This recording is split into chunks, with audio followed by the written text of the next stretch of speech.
Aujourd'hui, nous partons à la rencontre d'un auteur aussi fascinant qu'incompris, un aristocrate ruiné, un rêveur obstiné, un visionnaire de la science-fiction moderne et l'un des grands précurseurs du symbolisme.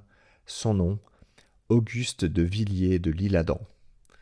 Toute sa vie, il poursuivit l'idéal absolu dans une société dominée par l'argent, le progrès industriel et le réalisme bourgeois. Il mourut pauvre, presque oublié, pourtant son influence s'étend aujourd'hui de la littérature fantastique à la science-fiction. Voici l'histoire de Villiers de l'Isle-Adam. Auguste de Villiers de l'Isle-Adam naît le 7 novembre 1838 à Saint-Brieuc. Sa famille appartient à une ancienne noblesse bretonne qui revendique une filiation prestigieuse avec le maréchal Villars et plusieurs lignées aristocratiques. Mais derrière les titres et les souvenirs glorieux, la réalité est bien différente. La famille est ruinée. Son père poursuit sans succès d'interminables procès destinés à récupérer une fortune supposée appartenir aux Villiers. Cette quête chimérique marquera profondément le jeune Auguste. Il grandit dans un univers où l'on vit davantage de souvenirs que de revenus. L'enfant développe très tôt une imagination débordante. Il lit les romantiques, admire le Moyen-Âge, rêve de grandeur et nourrit un profond mépris pour la médiocrité de son époque. À Paris, où sa famille s'installe, il découvre la vie intellectuelle et les salons littéraires. Très vite, il décide de devenir écrivain. Dans les années 1860, Villiers mène une existence difficile.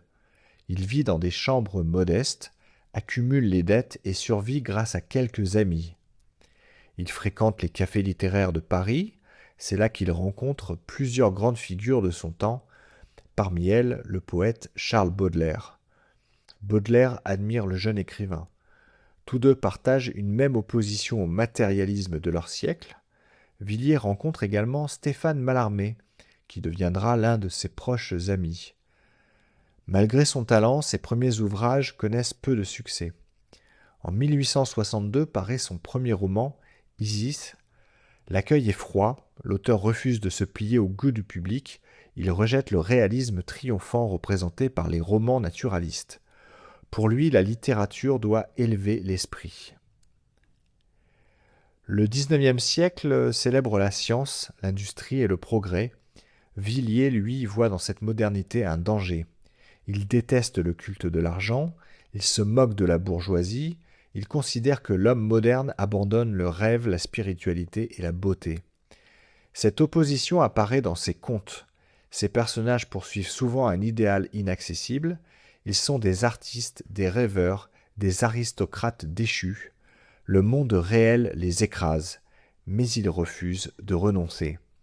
Cette vision fera de Villiers l'un des futurs inspirateurs du mouvement symboliste. Dans les années 1870, Villiers devient une figure admirée dans certains cercles littéraires. Les jeunes poètes le considèrent comme un maître. Il fréquente les réunions de Mallarmé, son influence grandit discrètement. Parmi ses admirateurs figurent Paul Verlaine ou Léon Bloy. Pourtant, sa situation financière demeure catastrophique. Il continue à vivre dans la pauvreté, certains amis l'aident, d'autres lui prêtent de l'argent, lui-même conserve une fierté aristocratique presque légendaire. En 1883 paraît son œuvre la plus célèbre, Les Contes cruels. Ses récits mêlent fantastique, ironie, satire et mystère. Villiers y critique la société moderne avec un humour souvent noir. Certaines nouvelles deviennent célèbres. Dans La machine à gloire, il imagine une invention permettant de fabriquer artificiellement la célébrité. Dans L'affichage céleste, il tourne en dérision la publicité. Ces textes paraissent étonnamment modernes. Ils annoncent parfois notre époque dominée par la communication et l'image. En 1886 paraît son chef-d'œuvre, L'Ève future. Le roman met en scène l'inventeur américain Thomas Edison. Il crée une femme artificielle parfaite destinée à remplacer une femme réelle jugée décevante. Cette créature porte le nom d'Adali. Aujourd'hui, beaucoup considèrent ce roman comme un précurseur de la science-fiction moderne. on y trouve l'intelligence artificielle, les androïdes, la frontière entre l'humain et la machine, les illusions technologiques. Plus d'un siècle avant les robots de la littérature contemporaine, Villiers posait déjà ces questions. Toute sa vie, Villiers travaille à une œuvre monumentale, Axel. Cette pièce philosophique raconte l'histoire de deux êtres exceptionnels qui refusent le monde réel. L'œuvre contient l'une des phrases les plus célèbres de la littérature française. « Vivre, les serviteurs feront cela pour nous ». Cette réplique résume toute la pensée de Villiers, le refus de la banalité, le rejet de la société moderne, la recherche de l'absolu. La reconnaissance arrive tardivement, Villiers reste pauvre, il souffre de graves problèmes de santé. En 1889, il meurt à Paris à l'âge de 50 ans. Quelques amis fidèles sont présents, parmi eux Stéphane Mallarmé. L'écrivain disparaît presque dans l'indifférence générale. Après sa mort, son influence grandit. Les symbolistes le célèbrent, les surréalistes l'admirent, les écrivains fantastiques et de science-fiction le redécouvrent. Son roman L'Ève future apparaît aujourd'hui comme l'un des textes fondateurs de la réflexion sur les intelligences artificielles et les êtres artificiels. Son œuvre continue de poser des questions très contemporaines. Que devient l'homme dans un monde dominé par la technologie ? L'idéal peut-il survivre au matérialisme ? La réalité est-elle plus importante que le rêve ?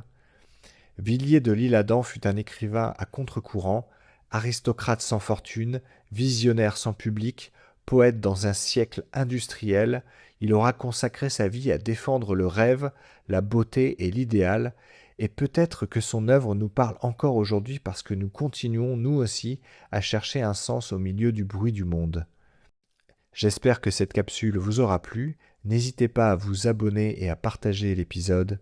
À bientôt pour un nouveau voyage à travers les grandes figures de l'histoire.